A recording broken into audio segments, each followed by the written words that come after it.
வானத்தின் பல கனிகளை திறந்து உங்களை ஆசீர்வதிக்க.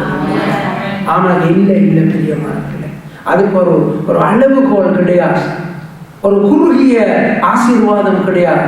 வானம் என்று சொன்னால் அதுக்கு இல்லை பிரியமானவர்களே. வானத்தின் பல கனிகளை திறந்தென்றால் தேவன் எல்லா பகுதிகளிலும் எங்களை ஆசீர்வதிப்பார். ஆமென். நம்முடைய ஆரோக்கியம், நீடிய ஆயுசு நாட்கள், எங்களுடைய சந்ததி, எங்களுடைய குடும்பங்கள், பிறக்க போற பிள்ளைகள், எங்களுக்கு அடுத்த சந்தி, எல்லாம் எல்லாம் எல்லை இல்லை. அப்படிப்பட்ட ஒரு ஆசீர்வாதத்தை தேவன் எனக்கு உங்களுக்கும் வைத்திருக்கிறார். எப்பொழுது என்று சொன்னால், தேவனுக்கு நானும் நீங்கள் உள்ள உழைப்பின் பலன்களை தேவனுடைய சமூகத்திலே கொடுக்கும் பொழுது கரங்களை கட்டி தேவனை மகிமைப்படுத்துவோம். ஆமென். இந்த தேசத்தில் நான் பார்த்த உண்மை, அதோட ஒரு உண்மையை சொல்லுவேன். எங்கெல்லாம் தசம பாகங்களை உண்மையாக கொடுத்த புதிய பரதாசம் இருக்கா இல்லையா கொடுக்கணும் என்று சட்டமும் கிடையாது. காணிக்கைகளை உண்மையாய் தசம பாகங்களை காணிக்கைகளை அள்ளி விதைத்தவர்கள் எல்லாரும் இந்த தேசத்தில் 2-3 வீடுகளோட இருக்கிறது நான் இந்த கண்ணால் பார்க்குறேன். அவங்களோட பிள்ளைகளுடைய பிள்ளைகளுக்கு சொந்த வீடு இருக்கிறது நான் பார்க்குறேன்.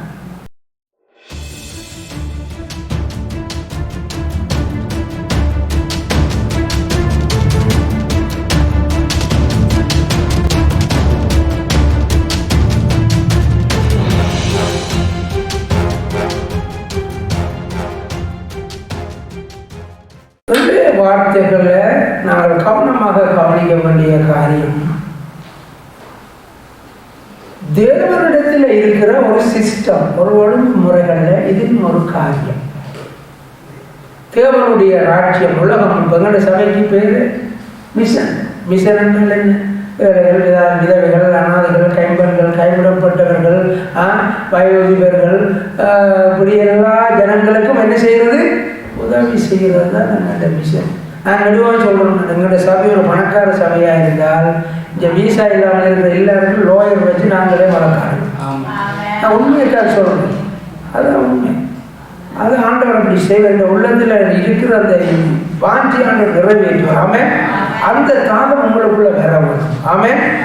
வாசிப்போம் மல்கியா 3:12 கவனிப்போம்.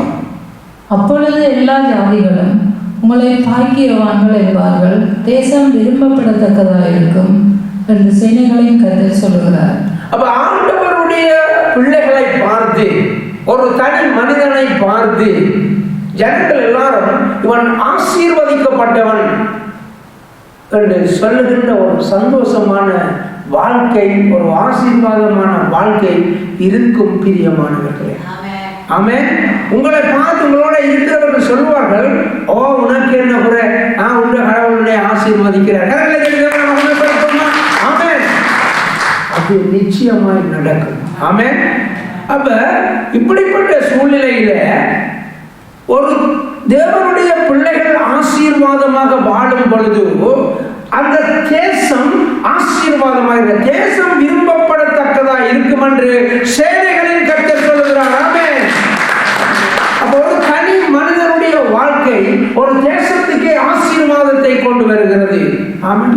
எங்களோட வாழ்க்கை எங்களோட இருக்கிறவர்களை ஆசீர்வதிக்கணும், எங்களோட இருக்கிற தேசத்தை ஆசீர்வதிக்கணும் என்பதை மறந்து போகக்கூடாது.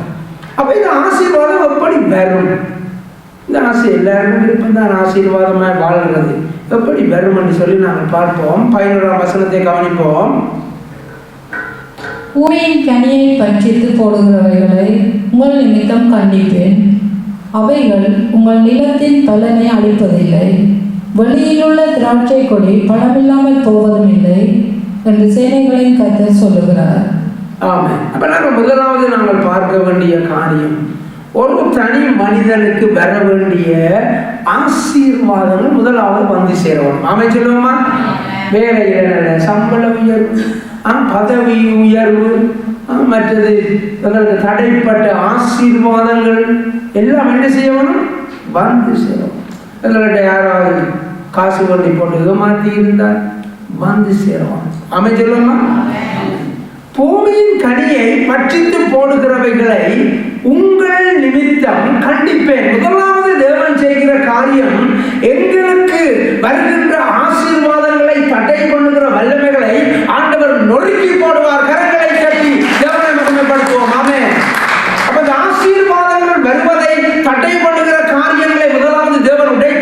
பொழுது நாங்கள் ஆசீர்வாதமாக வாழுவோம். அப்ப ஆண்டவர் தெளிவான ஒரு காரியங்களை சொல்றார். இரண்டாவது, அவைகள் உங்கள் நிலத்தின் பலனை அளிப்பதில்லை. உங்களுடைய பிரயாசங்கள், நீங்கள் படிக்கிறீங்கள் டாக்டராக வாரதுக்கு, நீங்கள் படிக்கிறீங்கள் என்ஜினியராக வாரதுக்கு, இப்போ உங்களோட கஷ்டப்பட்டு படிக்கின்ற படிப்பில் உங்களோட பிள்ளைகளை ஆண்டவர் நிச்சயமாக உயர்த்துவார். இதுதான் உண்மையான காரியம். எங்களுடைய பலன்களை, என்னுடைய பிரயாசங்களை என்ன செய்வார் ஆண்டவர்? அழிக்க மாட்டார். அவைகள் உங்கள் நிலத்தின் பலனை அழிப்பதில்லை. வெளியில் உள்ள திராட்சை கொடி பலமில்லாமல் போவதும் இல்லை. அப்ப எங்களுடைய ஒவ்வொரு பிரயாசங்களும், எங்களுடைய ஒவ்வொரு முயற்சிகளும் என்ன செய்யலாம்? ஆசீர்வாதத்தை கொண்டு வரலாம். தான் ஆண்டவர் நமக்கு ஏற்பாடு செய்து வச்சிருக்கிற சிஸ்டம் மறக்கக்கூடாது. தேவன் தனி மனிதனாக என்னை உங்களையும் ஆசீர்வதிக்க விரும்புகிறார். எங்கள் மூலம் தேசம் விரும்பப்படத்தக்கதாக மாற்ற விரும்புகிறார். எப்படி இந்த ஆசீர்வாதம் வரும் என்றால், முதலாவது பாயிண்ட், எங்களுக்கு வருகின்ற ஆசீர்வாதங்களை தடைபடுகிற காரியங்களை ஆண்டவர் உடைத்து போடுகிறார். இரண்டாவது, உங்களுடைய பிரயாசங்களை ஆண்டவர் ஆசீர்வதிக்க போகிறார். இதுதான் உண்மையான காரியம். எங்களுடைய எல்லா காரியங்களிலும் செழிப்பும் மகிழ்ச்சியையும் எங்களுடைய தேவன் உண்டாக்க அவர் வல்லமை உள்ளவராக. அதுக்கு மேலே 10ஆம் வசனத்தை கவனிப்போம். என் ஆலயத்தில் ஆகாரம் உண்டாயிருக்கும்படிக்கு தசமபாகங்களை எல்லாம் பண்டசாலையிலே கொண்டு வாருங்கள். அப்பொழுது நான் வானத்தின் பலகணிகளை திறந்து இடம் கொள்ளாமல் போகும் மட்டும் உங்கள் மேல் ஆசீர்வாதத்தை வர்ஷிக்க மாட்டேன் என்று, அதனால் என்னை சோதித்து பாருங்கள் என்று சேனைகளின் கர்த்தர் சொல்லுகிறார். எல்லாம் போச்சு. கடைசியாக இங்கே வந்து பிடிச்சிச்சு. ஒரு தனி மனிதனுடைய ஆசீர்வாதம், தேசத்தினுடைய ஆசீர்வாதம், சரி, வருகிற ஆசீர்வாதங்களை தடை பண்ணுகிற காரியங்களை கட்ட உடைச்சு எங்களுடைய பிரயாசங்களெல்லாம் ஆசீர்வதிச்சு, ஓகே, இவ்வளவு காரியங்களை எப்ப நடக்கும் என்று சொன்னால், பார்த்தீங்களா பாஸ்டர், மடியில் கை வச்சுட்டீங்களே, பேசியில் கையை வச்சுட்டீங்களே. என் ஆலயத்தில் ஆகாரம் உண்டாயிருக்கும் நோக்கம் இருக்கு. அப்ப கடவுளுக்கு, தேவனுடைய ராஜ்யத்துக்கு, சபைக்கு, ஊழியங்களுக்கு ஏன் நாங்கள் எங்களுடைய நன்மைகளை கொடுக்க வேண்டும் என்று சொன்னால், என் ஆலயத்தில் ஆகாரம் உண்டாயிருக்கும்படி தசம பாகங்களை எல்லாம் பண்டகசாலையிலே கொண்டு வாருங்கள். அப்போ தசம பாகம் யாருக்கு கொடுக்கணும், ஏன் கொடுக்கணும், எப்போ கொடுக்கணும் என்றெல்லாம் இந்த பழைய ஏற்பாட்டில் நாங்கள் பார்க்கிறோம். அப்புறம் ஆசீர்வாதத்தினுடைய ஊற்று எங்கே இருக்குன்னு சொன்னால், கர்த்தருக்கு கொடுக்கிறதுல இருக்கு. ஆமென். சத்தம் வர ஆமென். இதுதான் விஷயம். அப்ப நாங்கள் எங்களுக்கு அன்றாடம் பல கஷ்டங்கள் இருக்கு. எங்களுடைய ஒரு 100 ஃப்ராங்கு ஆண்டவருக்கு கொடுக்கறதுக்கே நாங்கள் எவ்வளவு கஷ்டப்படுறோம். ஒரு வீட்டில் ஒரு 100 ஃப்ராங்கை மாதம் மிச்சம் முடிக்கிறதுக்கு எவ்வளவு கஷ்டப்படுறோம். இவ்வளவு சூழ்நிலைகளுக்கு மத்தியிலே தேவனுக்கு நாங்கள் உற்சாகமாய் கொடுக்கிறதுல தான் இருக்கிறது அந்த ஆசீர்வாதம். அப்படின்னா என்னுடைய தேவனுக்கு காசு கொடுக்காவிட்டால், சாப்பாடு கொடுக்காவிட்டால், ஏதாவது நன்மை செய்யாவிட்டால் எங்களை ஆசீர்வதிக்க மாட்டார் என்றால் அது வேறு சப்ஜெக்ட், வேறு ஃபைல். ஆனால் இந்த இடத்துல நாங்கள் பார்க்குறோம், இந்த தேசத்தில் வாழ்றதுக்கு எங்கள்கிட்ட அம்மா அப்பா அப்படின்னு தாத்தாவை யோசிச்சு பாருங்க. ஸ்ரீலங்காவில் இருக்கிற தாத்தாவுக்கு தெரியுமா எங்கள் பேரன் சுவிசில் போட்டு டையம் அடித்து கொண்டு நிற்பான்னு தெரியுமா?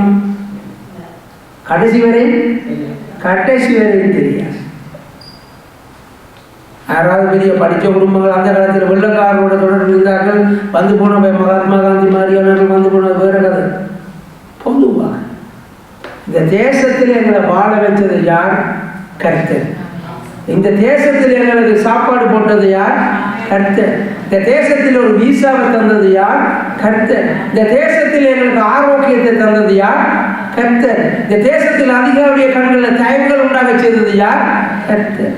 அதனால நாங்கள் உழைக்கிற பலன்களை நாங்கள் முதலாவது யாருக்கு கொடுத்து பழக வேணும்? சத்தம் வரையில் இந்த பாசனுடைய சாப்பிட்டு பயப்படக்கூடாது. அது பழைய பாடல பாசன்மார் சாப்பிட்டு எங்களுடைய ஆண்டவருக்கு சோத்திரம். அதனால நாங்கள் கவனிக்க வேண்டிய காரியம், தேவனுக்கு நாங்கள் உற்சாகமாய் கொடுக்கும் பொழுது ஆசீர்வாதம் வருகிறது. இப்படியா எப்படினாலும் நினைச்ச பிரசங்கம் டீட்டெயிலாக இருக்கிறான்னா இல்லை, ஆண்டவர் தந்தார்.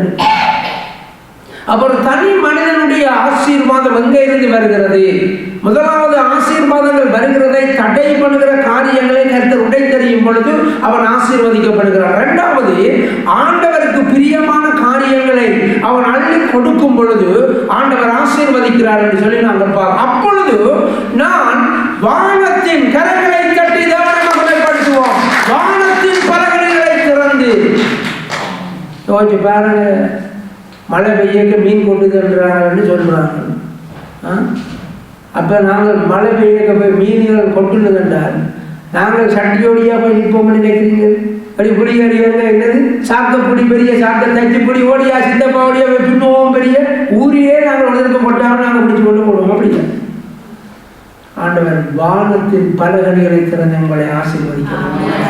ஆனால் இல்லை இல்லை பிரியமானவர்களே, அதுக்கு ஒரு அளவுகோல் கிடையாது, ஒரு குறுகிய ஆசீர்வாதம் கிடையாது.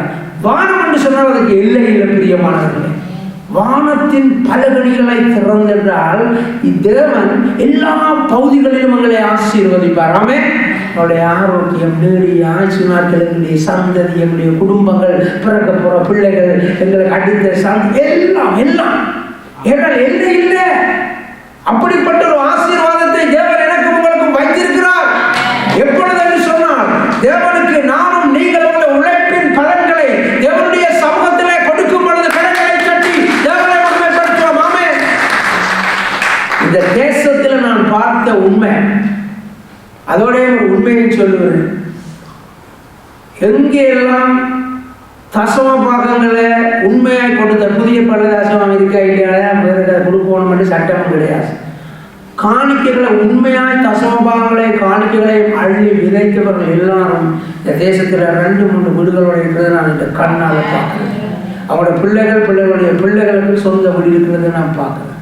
இடம் கொள்ளாமல் போக மட்டும் உங்கள் மேல் ஆசீர்வாதத்தை வர்ஷிக்க மாட்டேன் என்று சோதித்து பாருங்கள். இதில் வசனம் பிள்ளை என்று சொல்கிறாங்க, கர்த்தரை சோதித்து பார்க்க சொல்லல, அவர் செய்து பாருங்கள் என்று சொல்லுவார். செய்து பாருங்கள், அதை செய்யுங்க, செய்து போட்டு பாருங்க, ஆசீர்வாதம் அப்படி இருக்கும். ஆமென் ஆமென்.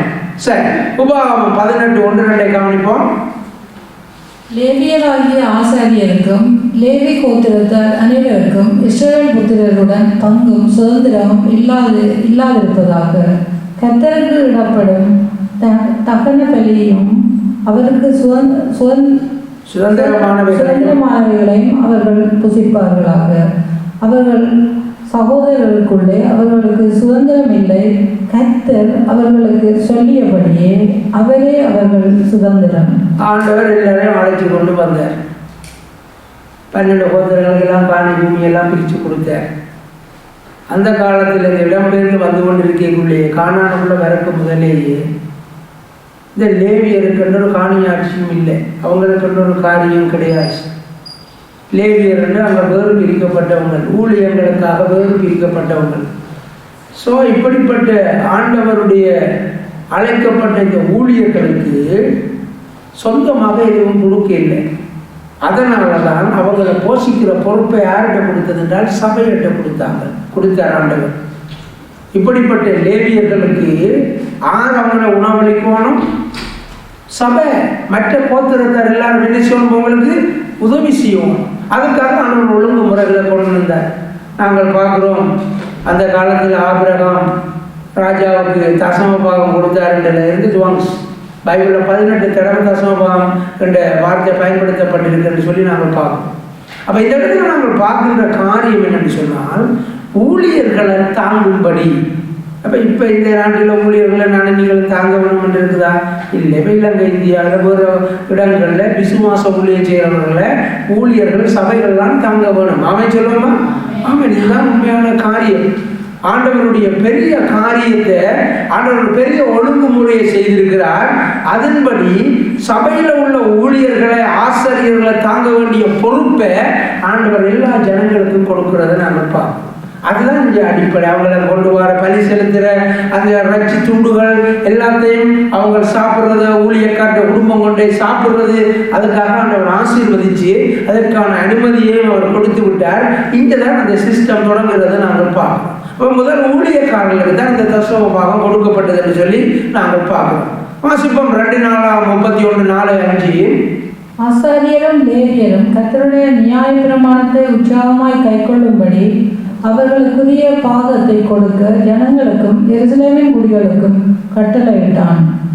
இந்த வார்த்தை பிரசித்தமான போது இஸ்ரவேல் புத்திரர் தானியத்திலும் திராட்சை ரசத்திலும் எண்ணெயிலும் தேனிலும் நிலத்தின் எல்லா வரத்திலும் முதல் பலன்களை திரளாய் கொண்டு வந்து சகலத்திலும் தசமபாகத்தை பரிபூர்ணமாய் கொடுத்தார். எசேக்கியா ராஜா ஒரு யாத்திராமம், லேவியராமம், ஜோசுவா, உபாமம் எல்லாம் இப்ப இருக்குது. எத்தனையோ 100 ஆண்டுகளுக்கு பிறகு வந்த எசேக்கியா ராஜா என்ன செய்கிறார்? அதை தொடர்ச்சியாக உற்சாகப்படுத்துகிறார். ஆசாரியருக்கும் லேவியருக்கும் கர்த்தருடைய நியாய பிரமாணத்தை உற்சாகமாய் கைக்கொள்ளும்படி. அப்ப அங்க சேர்ச்சுகள்ல பிரசங்கங்கள் நடக்கணும், ஊழியர்கள் நடக்கணும், தண்ணி அள்ளி வைக்கணும், நெருப்பு மூட்டணும், பலி செலுத்தணும். ஆசாரியரும் லேவியரும் கர்த்தருடைய நியாய பிரமாணத்தை உற்சாகமாய் கைக்கொள்ளும்படி. அப்ப அவங்களுக்கு வேற இடைஞ்சல் இருக்கக்கூடாது. ஊழியர்கள் வேலைக்கு போய் அங்க போய் காசு சம்பாதிச்சு மனுஷி பிள்ளைகளை போஷிக்க வேண்டி வந்தது. அப்போ ஆண்டவர் செஞ்சுவாங்க, இந்த ஊழியர்கள், ஆசிரியர்கள், லேவியர்கள் எல்லாம் நியாய பிரமாணத்தின்படியே அழைக்கப்பட்ட அழைப்பின்படி உங்களுடைய ஊழியர்களை செய்யுங்க. அவர்களுக்குரிய பாகத்தை கொடுக்க ஜனங்களுக்கும் எருசலேமின் குடிகளுக்கும் கட்டளை இருந்தார். இப்ப சொல்ற அவங்க எல்லாம் ஊழியர்களை செய்யட்டும், நீங்கள் அவங்கள போஷிக்கிற வேலையை செய்யுங்கன்னு சொல்லி ஜனங்களுக்கு கட்டளை இடுகிறத நாங்கள் பார்ப்போம். இந்த வார்த்தை பிரசித்தமான போது இஸ்ரவேல் புத்திரர் தானியத்திலும் திராட்சை ரசத்திலும் எண்ணெயிலும் தேனிலும் நிலத்தின் எல்லா வரத்திலும் முதல் பலன்களை திரளாக கொண்டு வந்து சகலத்திலும் தசம பாகத்தை பரிபூர்ணமாய் கொடுத்தார்கள். ஊழியர்கள் நல்லா இருக்கணும்ன்றதுக்காக, ஊழியர்கள் நியாய பிரமாணத்தின்படி சரியாய் ஊழியர்களை செய்ய வேண்டும் என்பதற்காக என்ன செய்கிறாராம் ராஜா? ஜனங்கள்கிட்ட வாங்கி கொடுக்கும்படி கட்டளை இடுகிறத நாங்கள் பார்ப்போம். அப்ப ஜனங்களும் சகலத்திலும் தசம பாகத்தை பரிபூரணமாய் கொடுத்தார்கள். இதுல உண்மை பொய் என்று ஒன்று கிடையாது. தேவன் எல்லாவற்றையும் பார்க்கிறார். ஆமென். புதிய ஏற்பாட்டில் 10 ஒன்று கொடுக்காவிட்ட அழிவு வரும், சாபம் வரும்னு ஒன்றும் கிடையாது. ஒன்றும் பயப்படாது. ஆமென் ஆமென். உங்களுடைய அக்கௌண்ட் எல்லாம் யார் எண்ணிக்கொண்டிருக்கிறார்? பாசுரா பயப்படாதீங்க. அதனால கணக்கு வழக்கெல்லாம் நான் கேட்க மாட்டேன். ஆனால் உள்ளத்தில் இருக்கிற ஆசீர்வாதத்தினுடைய நோக்கம் என்று சொன்னால், தேவன் என்னை ஆசீர்வதிச்சிருக்கிறார், அவன் ஆண்டவருக்கு ஏதாவது கொடுப்போம். ஆமென். என்னை ஆண்டவர் வழி நடத்துகிறார், அவருக்கு ஏதாவது கொடுப்போம். என் பிள்ளைகளை எல்லாம் படிக்க வச்சிருக்கிறார், ஏதாவது கொடுப்போம். ஒரு காணி வண்டி வீடு வண்டி வச்சிருக்கிறார், ஆண்டவருக்கு ஏதாவது கொடுப்போம். அப்ப இதான் அந்த உண்மையான மனசு. ஆமென். சகலத்திலும் பரிபூர்ணமாய் கொடுத்தார்கள் என்று சொல்லி நாங்கள் பார்க்கிறோம். 2 நாளாகமம் 31:10 கவனிப்போம். சாதோக்கின் சந்ததியாகிய அசரியா என்னும் பிரதான ஆசாரியன் அவனை நோக்கி, இந்த காணிக்கையை கர்த்தருடைய ஆலயத்துக்கு கொண்டு வர தொடங்கினது முதல் நாங்கள் சாப்பிட்டு திருப்தி அடைந்தோம், இன்னும் மிச்சமும் இருக்கிறது. கர்த்தர் தம்முடைய ஜனத்தை ஆசீர்வதித்ததினால் இந்த திரட்சியான அம்பரம் மீந்திருக்கிறது என்றான். அப்ப இந்த இடத்துல நாங்கள் காணிக்கையில நாங்கள் போட்டிருக்கிற வசனம், காணிக்கை கொடுக்கைக்குள்ள போட்டிருக்கிற வசனம், இந்த இடத்துல ராஜா பார்க்கிறார்கள், நடந்து போகலாம், எல்லாம் நிரம்பி கிடக்குதெல்லாம், கூடைகள், சட்டி பானியல், பெரிய பெரிய என்னது பூஜாவுகள் யாராவது நிரம்பி வழி கால் வைக்க இடம் இல்லை. கேட்கறது என்ன இப்படியெல்லாம் கிடக்குது, இப்படியெல்லாம் கிடக்குன்னு அவர் சொல்றார். பிரதான ஆசிரியர் அவரை நோக்கி, இந்த காணிக்கையை கர்த்தருடைய ஆலயத்திற்கு கொண்டு வர தொடங்கினது முதல் ஜனங்களுக்கே கொண்டு வந்து கொடுத்தார்கள், கர்த்தருடைய ஆலயத்திலே கொண்டு வந்து கொடுத்தார்கள். தொடங்கினது முதல் நாங்கள் சாப்பிட்டு திருப்தி அடைந்தோம். ஊழியர்கள், ஆசாரியர்கள் எல்லாம் நல்லா சாப்பிட்டு எல்லாம் மிச்சமா கிடக்குது. ஆமென். இன்னும் மிச்சமும் இருக்கிறது. கர்த்தர் தம்முடைய ஜனத்தை ஆசீர்வதித்ததினால் இந்த திரட்சியான அம்பாரம், இந்த திரட்சியான இந்த மண்டபம் என்னவா நிரம்பி இருக்கிறது, நீந்தி இருக்கிறது. ஆசீர்வாதம் அப்படி இருக்கும். ஆமென். எங்களுடைய டிலானி புரோட் கொண்டு வந்து தந்த மாதிரி நிறைய புரோட் கிடக்குது, நாங்கள் கொண்டு வாங்க சாப்பிடுவோம்னு தந்த மாதிரி நிரம்பி இருக்கணும். ஆமென். எல்லாம் நிரம்பி இருக்கும். அதான் ஆசீர்வாதம். அதனால பாருங்க, இவங்க சொல்ற காரியம் நாங்களெல்லாம் சாப்பிட்டு திருப்தி அடைந்த காரணம் கர்த்தர் தம்முடைய ஜனத்தை ஆசீர்வதித்தார். அப்ப கொடுக்கிற பிள்ளைகளை ஆண்டவர் என்ன செய்து கொண்டே இருப்பார்? ஆசீர்வதித்துக் கொண்டே இருப்பார். அதனால யார் ஆசீர்வதிக்கப்படுவார்கள்? தேவனுடைய ஊழியக்காரர்கள் ஆசீர்வதிப்பாங்க. நாங்கள் இலங்கையில நிறைய காரியங்களை செய்து அன்றைக்கு ஒரு பிரதர் அடிச்சு கேட்டால் நாங்கள் உதவி செய்ய விரும்புகிறோம், எங்கள் மூலமாக ஓகே இதனை ஏற்பாடு செய்து கொண்டு லண்டன்லேருந்து டிரெக்டாக கொடுத்து விட்ட நம்பரை யாருக்கும் உதவி செய்யலாம். அதுவும் விஷயம். ஏன்னா எங்கள் உள்ள நம்பிக்கை இல்லை. அதனால அந்த பாஸ்டருக்கு சொல்லிடுறேன், எனக்கு ஃபோட்டோ பில்லுகள் எல்லாம் எனக்கும் அனுப்பணும்னு சொல்லியிருக்கேன். ஏன்னா என்ன நம்பித்தான் அதை ஊழியர்களை செய்யலாம். அது என்னோட கேட்டவர் தொடர்பு கொண்டதுக்கு காரணம். ஸோ யாரும் ஊழியர்களை எங்கள் மூலமாக போஷிக்கிறாமே. அதனால யாருக்கு ஆசீர்வாதம்? கொடுக்குற ஜனங்களுக்கு அந்த பாயிண்ட் மறந்துடக்கூடாது. கொடுக்குற பிள்ளைகளை ஆண்டவர் என்ன செய்து கொண்டிருப்பார்? ஆசீர்வதித்துக் கொண்டே இருப்பார். ஆமென். வாசிப்போம் 31:11-12.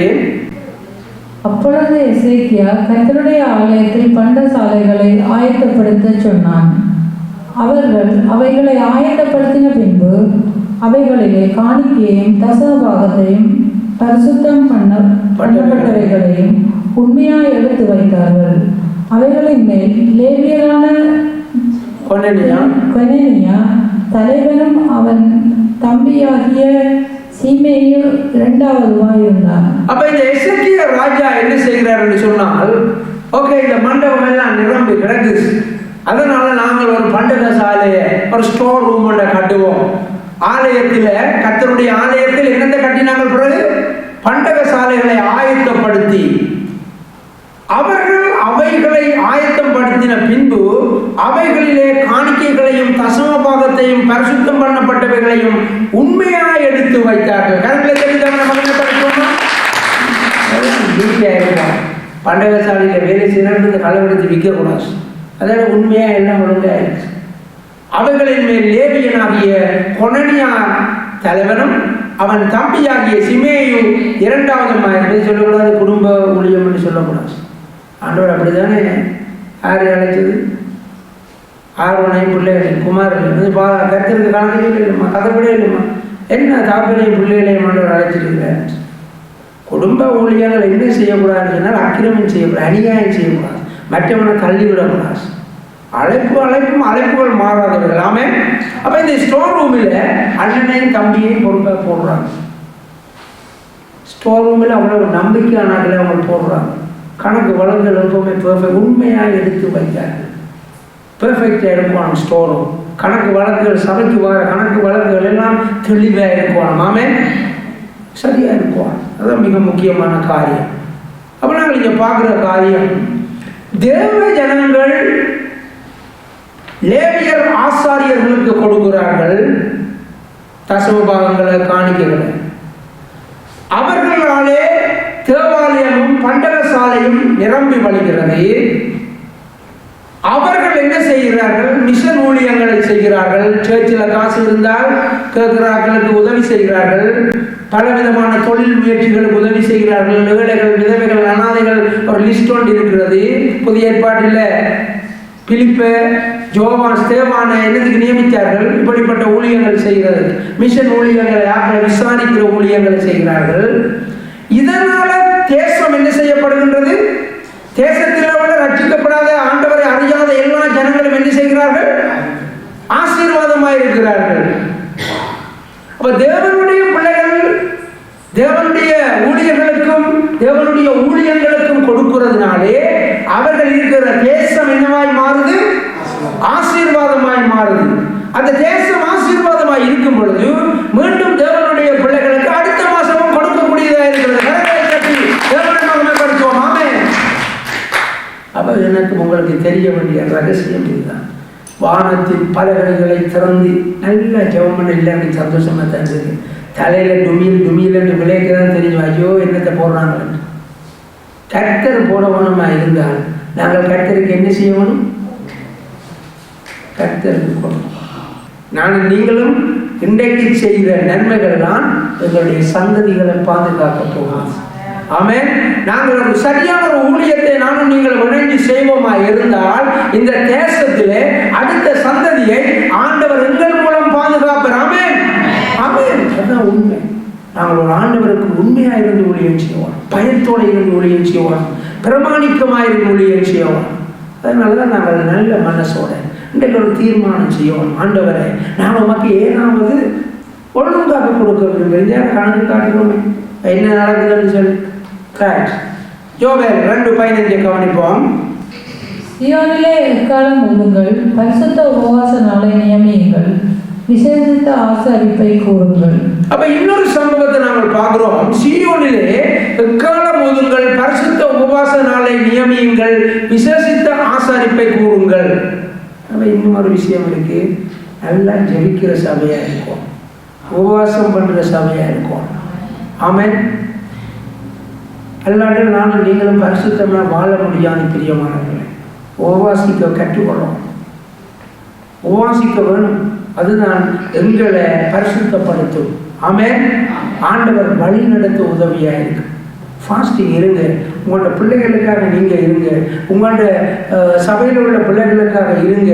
நான் ரட்சிக்கப்பட்ட நாளிலிருந்து கற்றுக்கிற அந்த பாயிண்ட்ஸுக்காக தான் நான் ஃபாஸ்டிங் இருந்தேன். பச்சை தண்ணியும் குடிக்காமல் ஒரு 10 வருஷம் இருந்திருப்பேன். ஹோட்டலில் தான் கடைசியாக பிடிபட்டு நான் தண்ணியும் குடிக்காமல் ஃபாஸ்டிங் இருக்கிறாருன்னு சொன்னால் போல என்னை கூப்பிட்டு விசாரித்து ஒரு பெரிய தண்ணி போதில் தந்து நீ தண்ணியாவது குடின்னு சொல்லி என்னை குடிக்க வச்சாங்க. அதுக்கப்புறம் நான் வந்து வயசு போக டீயல் கோப்பியல் இப்போ மத்தியானம் மோர் குடிக்க பழகிருக்கேன் ஃபாஸ்டிங் நாட்கள். ஸோ ஃபாஸ்டிங் மிக முக்கியமானது. ஃபாஸ்டிங் நிறைய காரியங்களை செய்யும். ஆமென். அன்றைக்கு கொண்டு வந்த ஜனங்களை பார்க்கிலும் ஆண்டவர்களுடைய சொந்த ஆத்மாக்களால் மேலே கீழே நிரப்புவார். ஆமென். அந்த ஜெபம், ஆமென், அதில் எல்லாரும் நீங்கள் அப்படி இருக்கணும். ஆண்டவர் நிச்சயமாக பெரிய காரியங்களை செய்வார். யோவான் 2:24-25 கவனிப்போம். களங்கள் தானியத்தினால் நிரம்பும், ஆலைகளின் திராட்சை ரசமும் எண்ணெயும் வடிந்தோடும். நான் உங்களிடத்தில் அனுப்பின என் பெரிய சேனையாகிய வெட்டுக்கிளிகளும் பச்சை கிளிகளும் முசுக்கட்டை பூச்சிகளும் பச்சை புழுகளும் பட்சித்த வருஷங்களின் விளைவை உங்களுக்கு திரும்ப அளிப்பேன். அப்ப முதல் நாள் பார்த்தோம், கர்த்தருக்கு கொடுக்கிறதுனால ஆண்டவர் என்ன செய்கிறாராம்? எங்களுக்கு வருகின்ற ஆசீர்வாதங்களை தடை பண்ணுகிற தடைகளை ஆண்டவர் உடை தருகிறார் என்று சொல்லி நாங்கள் பார்க்கிறோம். இங்கு ப்ராமிஸ் பண்ணப்படுகிறது, நாங்கள் ஆண்டவருக்கு பரிசுத்த நாளாக உபவாசங்களை நாங்கள் கடைபிடித்து ஜெபிக்கிற பிள்ளைகளாக இருப்போமா இருந்தால் ஆண்டவர் எங்களுடைய களங்கள் தானியத்தால் நிரம்பும், ஆலைகளில் திராட்சரசமும் எண்ணெயும் வழிந்தோடும். நான் உங்களிடத்தில் அனுப்பின என் பெரிய சேனையாகிய வெட்டுக்கிளிகளும் பச்சை கிளிகளும் முசுக்கட்டை பூச்சிகளும் பச்சை புழுக்களும் பட்சித்த வருஷங்களின் விளைவை உங்களுக்கு திரும்ப அளிப்பேன். கரங்களை கட்டி ஆண்டவரை மகிமைப்படுத்துவோம். ஆமென். எங்களுக்கு தலை நிமிட முடியாதபடி சிலவரை கர்த்தரும் செய்கிறாரு தான். அந்த இறக்குதா இல்லையா? அவங்களோட பிரியாசங்கள் முயற்சிகள் எல்லாத்துக்கும் அடி விடுகிறதுக்கு காரணம் கர்த்தர் மட்டும் இருக்கு. ஆனால் நாங்கள் எப்போ ஆண்டவருடைய சமூகத்தில் ஃபாஸ்டிங் இருந்து ஆண்டவரே என்னை தகுதிப்படுத்துங்க ஆயத்தப்படுத்துங்கன்னு சொல்லி சரணடைகிறோமோ அப்ப இப்ப வருகிற ஆசீர்வாதங்களோட இவ்வளவு காலம் இழந்தவைகளை நீங்கள் பெற்றுக்கொள்வீர்கள். ஆமென். திரும்ப அளிப்பேன். ஆமென். கர்த்தர் உண்மை உள்ள பிரியமான பிள்ளை. ஆமென். ஒரு நாளும் அவர் மனம் மாற மறுபுத்திரன் அல்ல. அதனால தயவு செய்து இதை விசுவாசிங்க, முழுமையா நம்புங்க. இப்ப ஆண்டவர் திறந்து விடுகிற ஆசீர்வாதம் மாத்திரமல்ல, என்னத்தை எல்லாம் நீங்கள் கடந்த காலத்துல இழந்து போனீர்களோ அவைகளை எல்லாம் நீங்கள் பெற்றுக் கொள்வீர்கள். ஆமென். நிச்சயமாய் ஆண்டவர் செய்வார். அதனால நாங்கள் கொடுக்கிறதிலே கவனமாய் இருப்பது மாத்திரமல்ல, ஆண்டவருடைய பிள்ளைகளாக பரிசுத்த உபவாச நாட்களை கடைபிடிப்பதிலும் நாங்கள் ஜாக்கிரதையாக இருப்பதன் மூலம் எங்களை ஆண்டவர் இரட்டிப்பாக எங்களை ஆசீர்வதிக்க அவர் உண்மை உள்ளவராய் இருக்கிறார். யோவேல் 2:26 கவனிப்போம். நீங்கள் சம்பூரணமாய் சாப்பிட்டு திருப்தி அடைந்து உங்களை அதிசயமாய் நடத்தி வந்த உங்கள் தேவனாகிய கர்த்தருடைய நாமத்தை துதிப்பீர்கள். என் ஜனங்கள் ஒருபோதும் வெட்கப்பட்டு போவதில்லை. நாங்கள் முதல் பார்த்தோம், ஆசாரியர்கள் சொல்லுகிறார்கள் சொல்லுகிறார்கள், நீர் உம்முடைய ஜனங்களை ஆசீர்வதித்தபடியினால நாங்கள் சாப்பிட்டு திருப்தியாக இருக்கிறோம் என்று சொல்லப்பட்டிருக்கிறது. இங்கே நாங்கள் பார்க்கிறோம், உபவாசித்து பரிசுத்த உபவாச நாளை கடைபிடித்து மனம் திரும்பி தேவனிடத்திலே சமூகத்திலே மன்றாடி அவரிடத்திலே வருகிற பிள்ளைகள் வருவார்களா இருந்தால் இழந்து போனவைகளையும் ஆண்டவர் கூட்டி கொடுப்பது மாத்திரமல்ல, சம்பூர்ணமாய் சாப்பிட்டு எல்லாவற்றிலும் வாழ்ந்து திருப்தி அடைந்து உங்களை அதிசயமாய் கரங்களை தட்டி ஆமென், உங்களை அதிசயமாய் நடத்தி வந்த உங்கள் தேவனாகிய கர்த்தருடைய நாமத்தை துதிப்பீர்கள். கொடுக்கிறது, ஃபாஸ்டிங் இருந்து ஜெபிக்கிறது, அடுத்தது என்ன செய்கிறது? துதிக்கிறது. நல்ல திருப்தியாக கேட்க இந்த பிள்ளைகள் வேறு நல்ல அம்மாட்ட பாலை குடிச்சிட்டு அள்ளி கொண்டு தெரியுமா சின்ன பேபிமே. எங்களோட வீட்டில் சொல்லிக்கணும், பிள்ளைகள் கூட துள்ளி கொண்டுதே பயிர் ஃபுல்லாக சாப்பிட்டாங்க படிக்கலன்னு. ஆசீர்வாதமாக இருந்தால் நாங்கள் என்ன செய்வோம்? ஆண்டவரை உற்சாகமாய் துதிப்போம். அப்போ தேவனுக்கு வேலை எங்களுக்கு ஆசீர்வாதத்தை குறைக்கிறதா வேலை கிடையாது. தேவனுக்கு வேலை எங்களை ஆசீர்வதிக்கிறது அவருக்கு பிரியம். ஆமென். இஸ்ரவேலர்களை ஆசீர்வதிப்பதுதான் அவருக்கு பிரியம். அதனால நானும் நீங்களும் துதிக்கிற மகிழ்ச்சியாய் துதிக்கிற பிள்ளைகளாய் இருக்கணும் என்றால் பூரணமான சம்பூர்ணமான ஆசீர்வாதமாய் வாழ கற்றுக்கொள்ளுவார். அதற்கான விஷயங்களை இன்றைய நாளில் ஆண்டவர் சொல்லித் தந்திருக்கிறார். உற்சாகமாய் ஆண்டவருக்கு கொடுக்கிறதில்லை, உற்சாகமாய் ஆண்டவருடைய சமூகத்தில் சரணடைகிறதில்லை. நாங்கள் இருக்கும் பொழுது எங்களுடைய ஆசீர்வாதங்கள் எங்களை நிரப்புவார். என் ஜனங்கள் ஒருபோதும் வெட்கப்பட்டு போவதில்லை. திரும்பி சொல்லுங்க, என் ஜனங்கள் ஒருபோதும் வெட்கப்பட்டு போவதில்லை. இன்னொருக்கா சொல்லுங்க, என் ஜனங்கள் நீங்கள் அறுக்கப்படினபடியே உங்களை ஆசீர்வாதம். அதனால நாங்கள் எழுந்திருப்போம். ஆசீர்வாதம் நிரம்பி வழிந்தோடும். Come and see. நம் கண்ணீர் யாவையும் இயேசு துடைத்திடுவார். உடைய தேவன் எழுந்தருள்வார். J Mission Church, Mosüslistraße 32, 6032 Emmen, Luzern. Halleluja, Halleluja, அவருக்கே மகிமை. Halleluja, Halleluja, அவருக்கே கனம். Halleluja, Halleluja, அவருக்கே துதிகள். Halleluja, Halleluja, அவருக்கே புகழ்ச்சி. உடைய தேவன் எழுந்தருள்வார். எனக்காக யுத்தம் பண்ணுவார். உடைய தேவன் எழுந்தருள்வார்.